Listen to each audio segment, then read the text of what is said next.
ఒకప్పుడు ఒక చిన్న గ్రామంలో గిరీశం అనే వ్యక్తి ఉండేవాడు. అతను చాలా కష్టపడి పనిచేసేవాడు, కాని ధనం విషయంలో అతడు భయంకరంగా పిసినారి. ఒక పైసా ఖర్చైనా అతనికి నిద్రపట్టదు. కొత్త వస్తువులు కొనడం, పండుగలు జరుపుకోవడం, దానం చేయడం ఇవన్నీ గిరీశంకు వృధాగా అనిపించేవి. అతనికి భార్య లక్ష్మీ అనే సద్గుణశీలురాలు, ఎంతో దయగలది. ఎవరికైనా సహాయం చేయడం, ఆకలిగా ఉన్నవారికి అన్నం పెట్టడం ఆమె కలవాటు. కాని ఆమె భర్త మాత్రం మనకే సరిపోదు, ఇంకెవరికెందుకివ్వాలి అని ఎప్పుడూ వాదించేవాడు. ఇంట్లో ఒక చాటీ పాడైపోయినా కొత్తది కొనేవాడు కాదు. ఇది ఇంకా ఉపయోగించొచ్చు అని కట్టేసి వాడేవాడు. లక్ష్మి ఒకసారి చెప్పింది, కొంచెం సౌకర్యంగా జీవిద్దాం. అప్పుడతడు కోపంగా, సౌకర్యమా, ఆ ఖర్చు అవసరంలేదు అన్నాడు. ఇంటికి అతిథి వచ్చినా 4 మాటలు మాట్లాడకుండా వెళ్ళిపోనిచ్చేవాడు. పక్కింటివాళ్లు కూడా అతని స్వార్థం చూసి దూరంగా ఉండేవారు. ఒకసారి గ్రామంలో పెద్ద పండగ జరిగింది. అందరూ పేదవారికి దానం చేస్తున్నారు. లక్ష్మీ కూడా కొంత అన్నం వండి పక్కింటి వృద్ధ మహిళకు ఇచ్చింది. ఇది చూసిన గిరీశం మండిపడి, మనింట్లో అన్నం వృధా చేస్తావా, వర్షానికే బియ్యం రాదు అన్నాడు.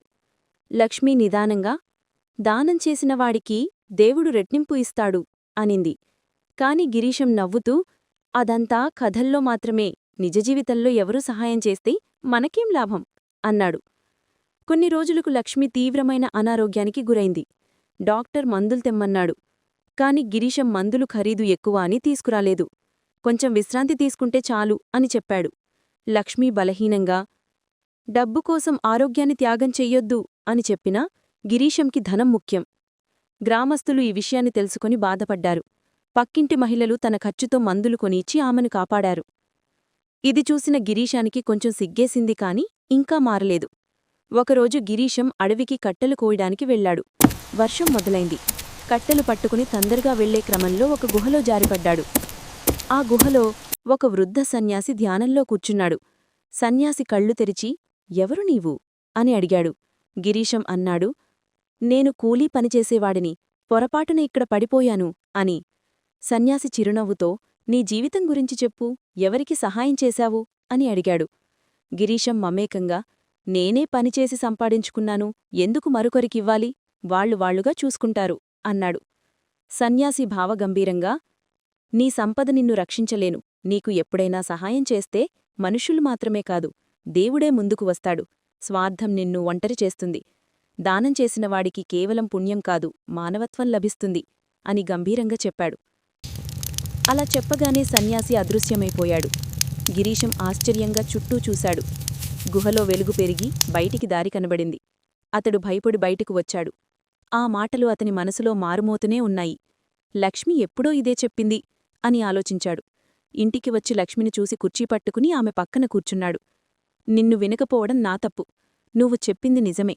ధనం దాచుకోవడం కంటే పంచుకోవడం గొప్పది అన్నాడు. లక్ష్మి ఆశ్చర్యంతో, నీ మాటలు నిజంగా హృదయపూర్వకమా అని అలిగింది. గిరీశం తల ఊపి, ఇక ముందు మనం అవసరమున్నవారికి సహాయం చేద్దాం అన్నాడు. ఆ రోజునుంచి గిరీశం పూర్తిగా మారిపోయాడు. పొరుగువారికి సహాయం చేశాడు. పేదవారికి అన్నం పెట్టాడు. గ్రామంలో దానం కార్యక్రమంలో పాల్గొన్నాడు. భార్యను గౌరవించాడు. క్రమంగా గ్రామంలో అతనికి మంచి పేరు వచ్చింది. ముందు పిసినారి, ఇప్పుడు దాత అని అందరూ ప్రశంసించారు. గిరీశం హృదయం ఆనందంతో నిండిపోయింది. పంచడంలో ఉన్న ఆనందం దాచుకోవడంలో లేదు అని గ్రహించాడు. సంపదను దాచుకుంటే అది భారమవుతుంది. సంపదను పంచుకుంటే అది పుణ్యమవుతుంది. స్వార్థం మనిషిని ఒంటరిని చేస్తుంది. దానం అతనిని మహానుభావునిగా నిలబెడుతుంది.